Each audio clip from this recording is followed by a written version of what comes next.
Leitura do CNN. Você rumo ao cartório dos seus sonhos com o notário.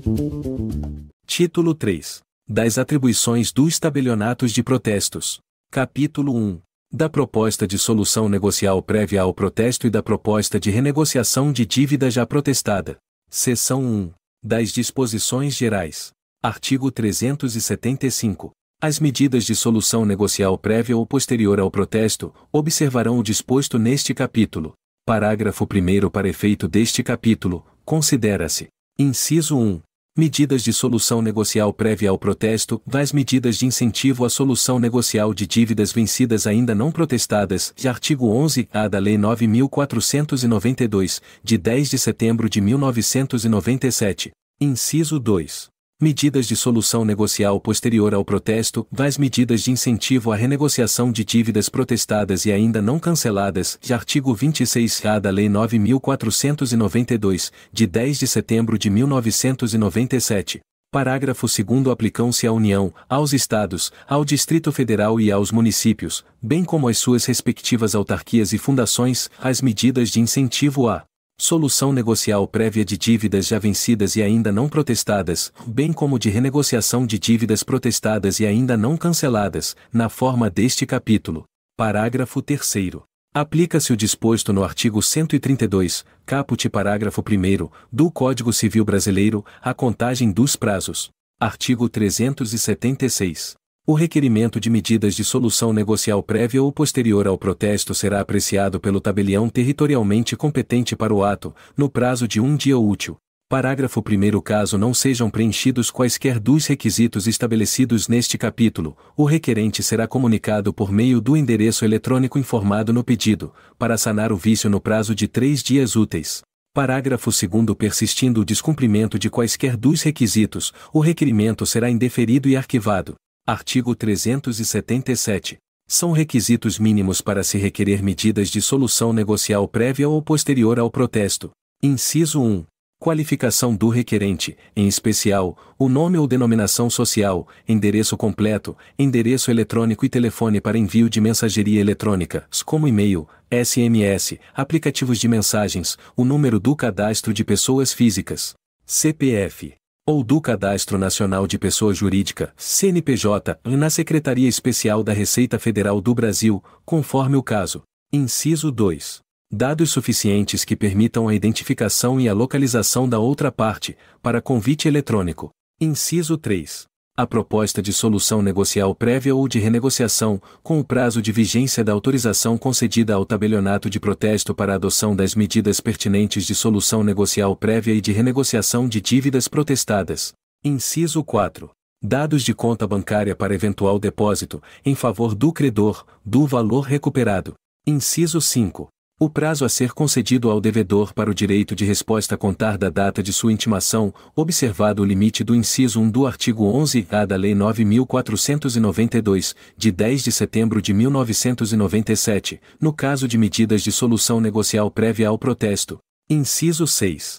Outras informações relevantes, a critério do requerente ou da SEMPROT, de que trata o artigo 41-A da Lei 9.492, de 10 de setembro de 1997. Parágrafo 1º. O valor recebido do devedor será acreditado na conta bancária indicada pelo credor ou colocado à sua disposição, pelo tabelionato de protesto territorialmente competente para o ato, ou pela SEMPROT, no primeiro dia útil subsequente ao do seu recebimento. Parágrafo 2º. É dever do credor atualizar os dados cadastrais fornecidos, especialmente os bancários. Parágrafo 3º. No caso de renegociação de dívida protestada, se ajustado o parcelamento do valor da dívida, o registro de protesto poderá ser cancelado após o pagamento da primeira parcela, salvo se houver estipulação em contrário no termo de renegociação da dívida protestada e ainda não cancelada. Artigo 378.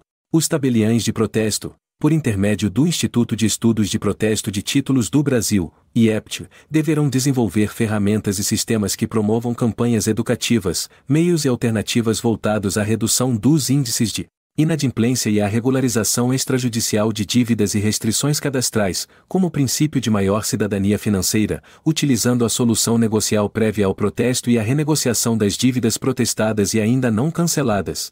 Artigo 379.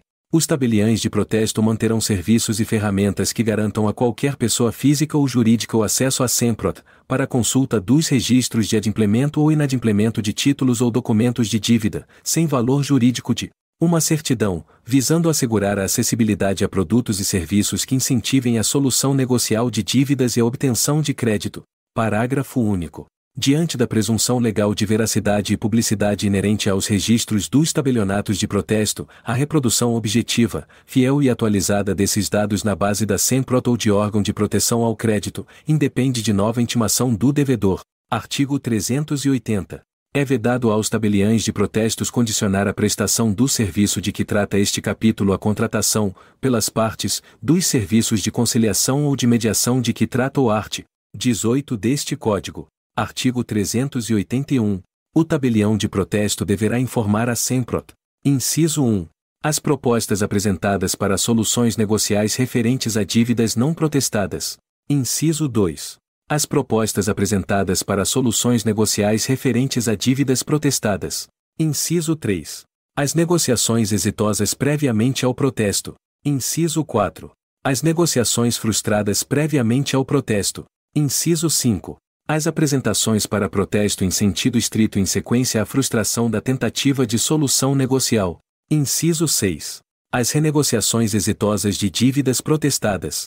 Inciso 7. Os andamentos diários de todas as propostas com soluções negociais ainda em curso. Parágrafo 1º. A obrigação a que refere o caput deste artigo poderá ser cumprida por meio das seccionais estaduais e do Distrito Federal do Instituto de Estudos de Protesto de Títulos do Brasil, IEPT, as quais também deverão informar a SEMPROT acerca dos atos praticados no âmbito das centrais seccionais. Parágrafo 2º. Serão disponibilizados, na área protesto jud da SEMPROT, os dados estatísticos nacionais, estaduais e distritais, diários, mensais e anuais, as informações de que tratam este artigo envolvendo todas as diversas espécies de títulos e documentos de dívida.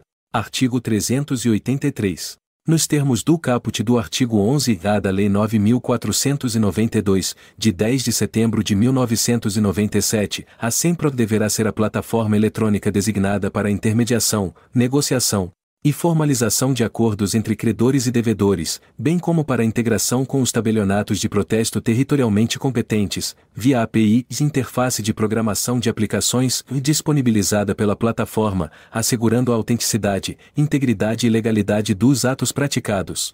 Parágrafo 1º. Os responsáveis pelos tabelionatos de protesto territorialmente competentes para o ato deverão lançar, independentemente de autorização dos credores, os títulos e outros documentos de dívida recepcionados pela SEMPROT e que envolvam propostas de solução negocial prévia em sistema de computação da serventia, a fim de permitir o pleno controle dos prazos e ocorrências. Parágrafo 2º. Para o lançamento de que trata o parágrafo 1º deste artigo, aplicam-se, no que couberem, as regras de escrituração previstas para os livros e arquivos dos tabelionatos de protestos, de artigo 32 da Lei 9.492, de 10 de setembro de 1997, bem como as regras de especialidade subjetiva e objetiva das intimações para protestos, de artigo 356, parágrafo 3º, deste Código. Artigo 384. Os casos omissos de natureza técnica e ou operacional poderão ser dirimidos diretamente através da SEMPROT, por meio de ato próprio do Instituto de Estudos de Protesto de Títulos do Brasil, IEPT, visando a uniformização e eficiência da atividade de protesto de títulos em todo o território nacional, em colaboração preventiva com a Corregedoria Nacional de Justiça e com as Corregedorias dos Estados e do Distrito Federal, em conformidade com os artigos 258 e 261 do Código Nacional de Normas, foro extrajudicial. Parágrafo único. Os atos do IEPT deverão ser mantidos atualizados no site da SEMPROT, com acesso gratuito a qualquer pessoa em local de fácil acesso, sem exigência de prévia identificação ou cadastro prévios. Seção 2. De disposições específicas à proposta de solução negocial prévia ao protesto. Artigo 385. As ocorrências a serem lançadas no sistema de computação próprio da SEMPROT e do tabelionato de protesto, relativas aos títulos e documentos de dívida apresentados com pedidos de adoção de medidas de solução negocial prévia ao protesto são: inciso 1. Devolvido por irregularidade pelo tabelionato competente. Inciso 2. Pago pelo devedor. Inciso 3. Retirado pelo apresentante ou credor, e inciso 4. convertido em apontamento a protesto. Parágrafo 1º. As hipóteses dos incisos 1 e 2 não impedem uma nova apresentação. Parágrafo 2º. Ocorrendo a hipótese do inciso 2, o tabelião procederá como se tratasse de um pagamento de dívida no curso do procedimento de protesto, de artigo 19 da Lei 9.492, de 10 de setembro de 1997.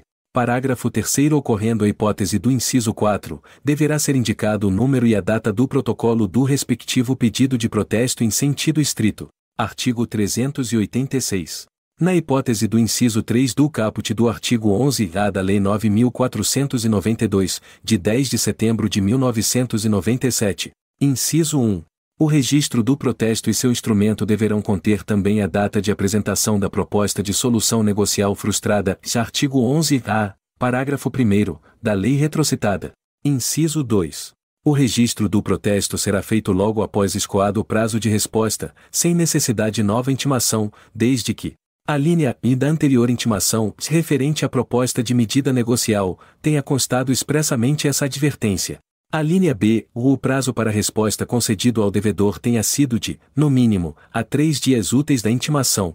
Artigo 387.